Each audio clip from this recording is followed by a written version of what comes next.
Hello नमस्कार, good morning.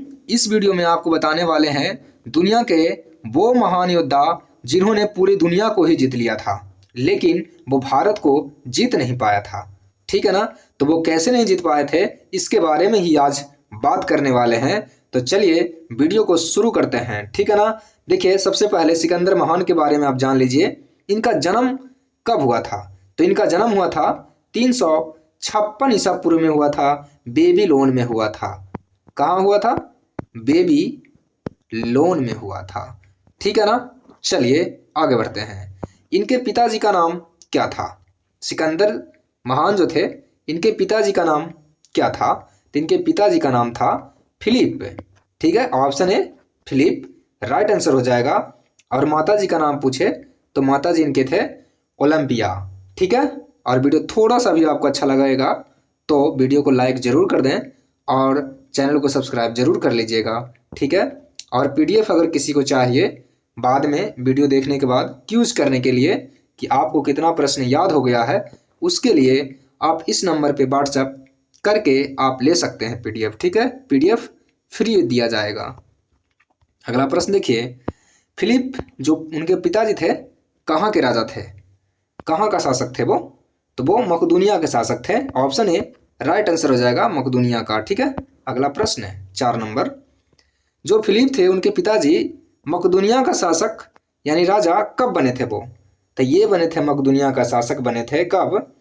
Option D right answer हो जाएगा, 359 ईसा पूर्व में। ठीक है। अगला प्रश्न है, उनके पिताजी का मृत्यु कब हो गया था? तो उनके पिताजी की मृत्यु हो गया था, ऑप्शन बी राइट आंसर होगा इनका, 329 ईसा पूर्व में।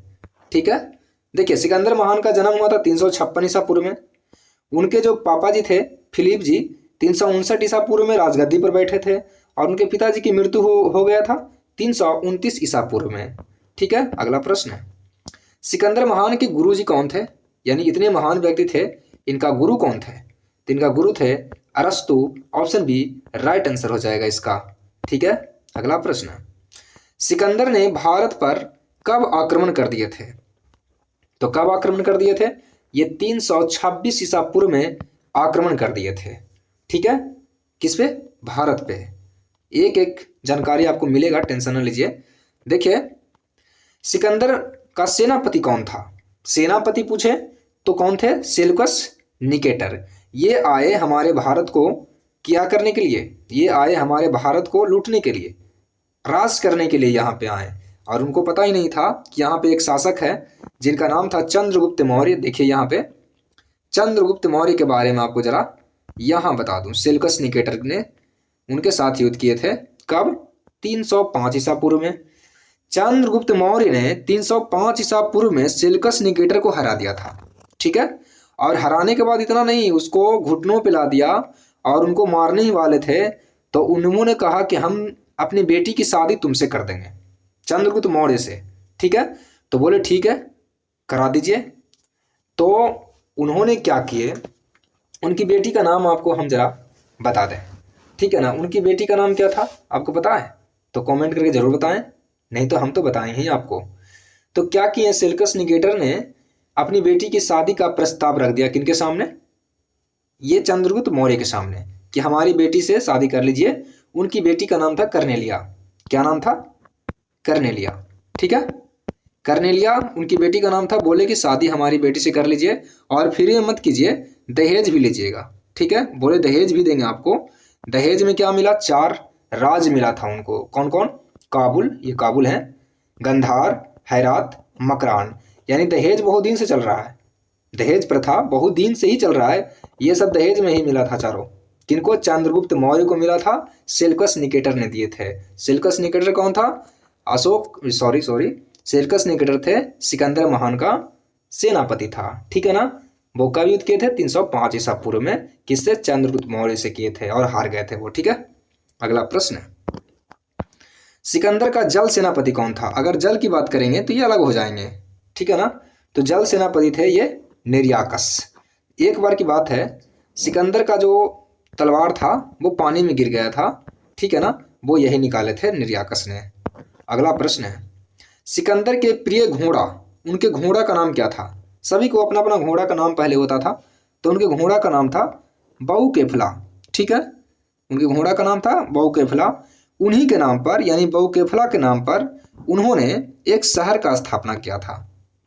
देखिए यहाँ पे लिखे हैं आपके लिए, सिकंदर ने अपना घोड़ा के नाम पर झेलम नदी के किनारे यानी तट पर बहुकेफला नामक नगर की स्थापना किया था, ठीक है ना। झेलम नदी के किनारे, ये जम्मू कश्मीर में पड़ता है ये, तो यहीं पे एक नगर है बहुकेफला, याद रखिएगा, उनका घोड़ा का नाम था। सिकंदर और पोरस के बीच कौन सा युद्ध हुआ था? सिकंदर और पोरस, ये बहुत भयंकर युद्ध हुआ था, ठीक है ना।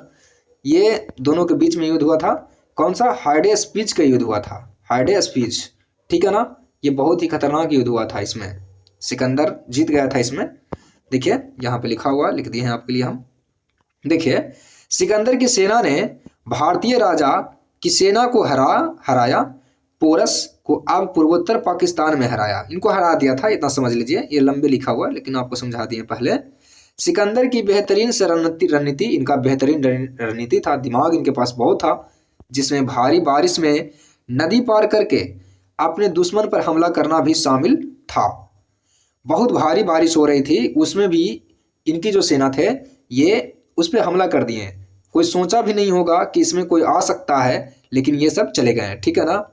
उसकी जीत का कारण बनी, पोरस को बख्श दिया, बोला छोड़ देते हैं तुमको। उसे सिकंदर के साम्राज्य का छत्रप बना दिया, बोला कि चलो तुमको हम जीत कर दे देते हैं, तुमको छोड़ देते हैं, ठीक है ना। इसे क्या नाम दिया गया? जो ये लड़ाई हुआ था पोरस और सिकंदर के बीच, ये 326 ईसा पूर्व में हुआ था, ठीक है ना। इस लड़ाई को झेलम की लड़ाई भी कहते हैं और झेलम की पहली लड़ाई भी कहते हैं, ठीक है ना। कब हुआ था? 326 ईसा पूर्व में, आप जब आए थे उसी समय की बात कर रहे हैं। अब देखिए, झेलम नदी का पुराना नाम क्या है बताइए? झेलम जो नदी है, अभी झेलम कहते हैं ना, उसको पहले किस नाम से जानते थे, ये मैं पूछना चाह रहा हूं आपसे। तो इसका कहते थे बितस्ता।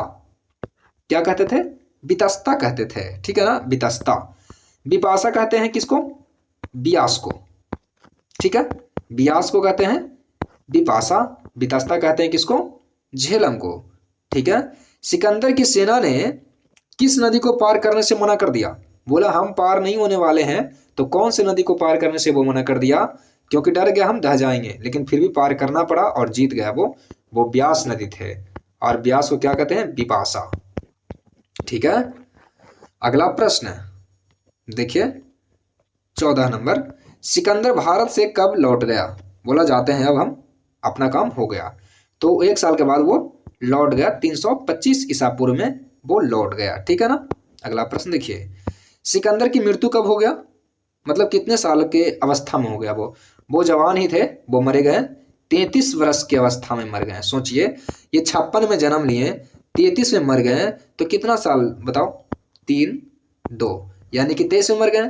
तो अगला प्रश्न यही रहेगा कि कब मरे, मृत्यु कब हुआ सिकंदर महान का। अगला प्रश्न, सिकंदर की मृत्यु कब हुई थी?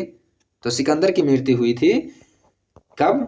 323 ईसा पूर्व में, ठीक है ना। अगर वीडियो थोड़ा सा भी आपको हेल्प किया हो तो वीडियो को लाइक जरूर कर दें और चैनल को सब्सक्राइब जरूर कर दें। और वीडियो अगर थोड़ा सा ज़्यादा अच्छा लग गया हो तो आप अपने दोस्तों के पास शेयर जरूर कर दें। आपका बहुत बहुत धन्यवाद वीडियो देखने के लिए और शेयर करने के लिए, ठीक है।